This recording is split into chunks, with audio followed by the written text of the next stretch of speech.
Hello and welcome everybody to the third lecture of function of several variables. In the previous lectures we have done limits, double limits and repeated limits and continuity. So today we start with a new topic which is partial derivatives. So let us define partial derivatives. This will be doing for two variables. Let u is equals to function of ab xy be a function of two independent variables xy in a region R. If y is held constant, then f of xy becomes a function of x alone, and if its derivative, if exists, is called the partial derivative of f of x with respect to x.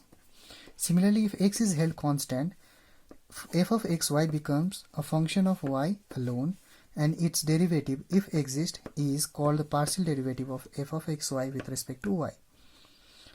And these partial derivatives are denoted by, for x it is f of x at the point xy, del f by del x, or ux, or del u by del x. Here it is u, and similarly it is f of y xy del f by del y, u of y, del u by del y, and we represent it in the limit form as f of x at the point xy is equals to limit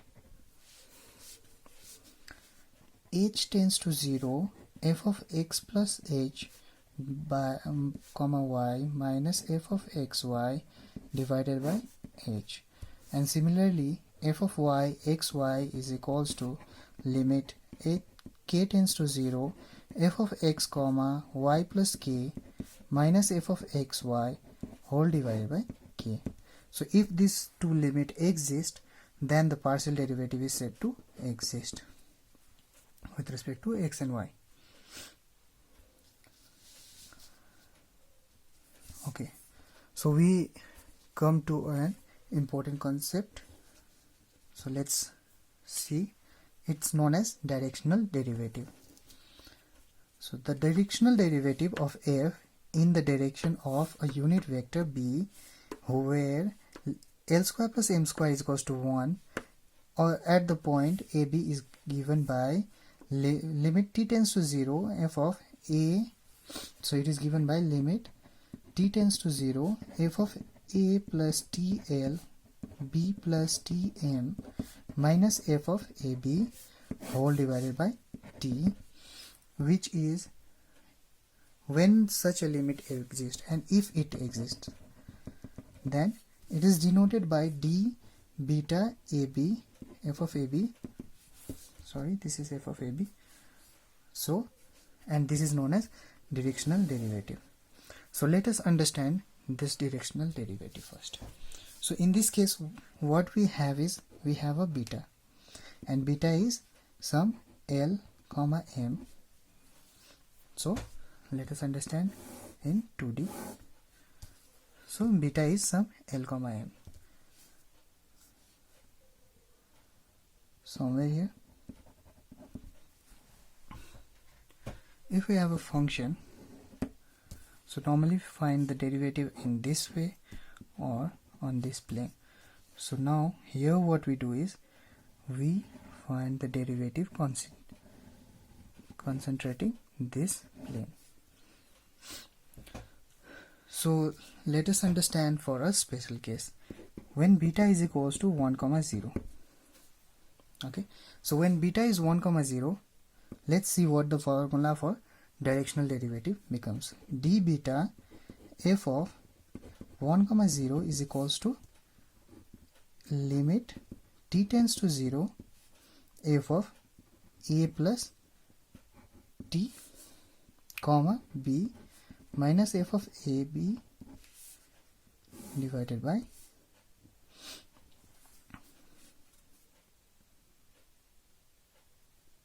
t. Here this is ab. So what we get is, this is also known as directional derivative with respect to x. It's the same thing, see. So when we restrict the beta in the x line, or we take beta is equals to 0, 1, 0, then we get the directional derivative or partial derivative with respect to x. Similarly, if we take beta is equals to 0, 1, then we will get partial derivative with respect to y. So this is the importance of directional derivative. The more is in vector analysis. So here in the direction beta is equals to 1, 0, the directional derivative is called the partial derivative of f with respect to x at the point AB, which we shall denote by f of x, or this and this, similarly f of y. So now let us try to find one directional derivative. So here what we have is find the directional derivative of a function f of xy. So here what we have, f of xy is equals to 2x square minus xy plus 5, and we have beta is equals to 1 beta is equals to 1 by 5 3 comma minus 4, and the point is 1. We need to find it at the point 1. So let's find.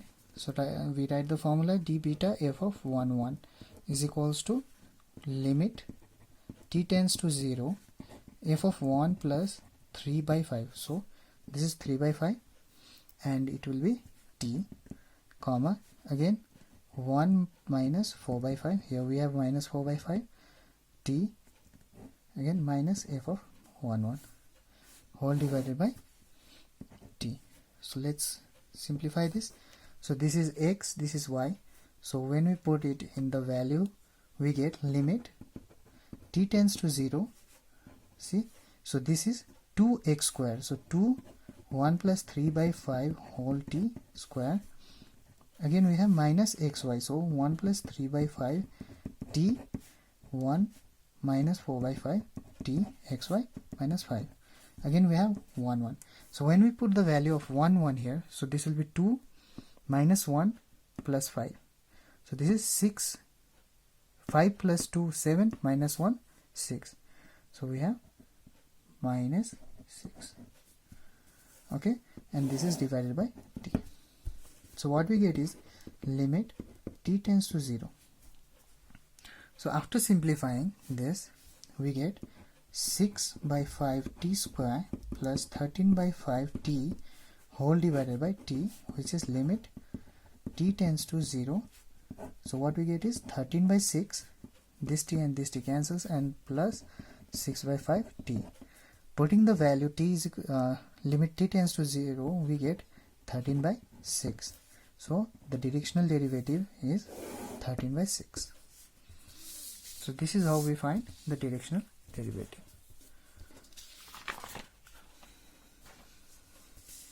So now we go for another example. So here what we have is the function f of xy is equals to x square y divided by x to the power 4 plus y square. So we need to find the directional derivative at the point 0, 0, and beta is any L, comma A. So let's check. So d beta f at 0, 0 is equals to limit t tends to 0. Here we have f of TL, because 0 plus TL, 0 plus TL, comma 0 plus TM, minus f of 0, 0 whole divided by t. So what we get is limit t tends to 0. So let's see, here we have the values. So this will be t square L square dot t m whole divided by, what will get, t to the power TL whole to the power 4 plus tm whole square minus 0 whole divided by t. So what we get is, so let's put the value of the limit. So what happens is, this is limit t tends to 0, limit t tends to 0, and what we get is t cube. So this is t cube L square m whole divided by, here what we do is we take t square common, and we have one t here, so this is t cube, and we'll get here t square L to the power 4 plus m square. So this t cube and this cancels. So putting the value t limit t tends to 0, what we get is L by m, Lm by m square if m not equal to 0. So if we take m not equal to 0, then this will exist and we'll get this. And if m is already 0, then the denominator, no matter what the value of t becomes, this will be is non-zero, and we get the limit is 0 if m is equals to 0. In both the cases, what we see is the directional derivative at least exists. So we get this. Now let us check for continuity. So it's easy. We understand this thing is not continuous. How we do it? We just put the path y is equals to mx square. So after putting this part, what we get is function limit x tends to 0, and now x will tends to 0 as y tends to 0, right? So function x tends to 0 will happen. What we will get is limit x tends to 0, and here it will happen to be x to the power 4 m square whole divided by m x to the power 4 plus m square x to the power 4, right? And what we get is, here it is. So what we get is m 1 plus m square, which is arbitrary for arbitrary m, and the limit does not exist. If the limit does not exist, then it is not continuous. So what we get is, we get that even though the directional derivative exists, the function might not be continuous. So we see one more example. So let f of xy is equals to xy divided by x square plus y square when x square plus y square not equal to 0, and 0 when x square plus y square is equals to 0. Find the directional derivative at 0, 0 in any arbitrary direction. So we will get some directional derivative. This will be homework. And what are the partial derivatives? Partial derivatives we'll check later with respect to x or y and this. So we'll look into this.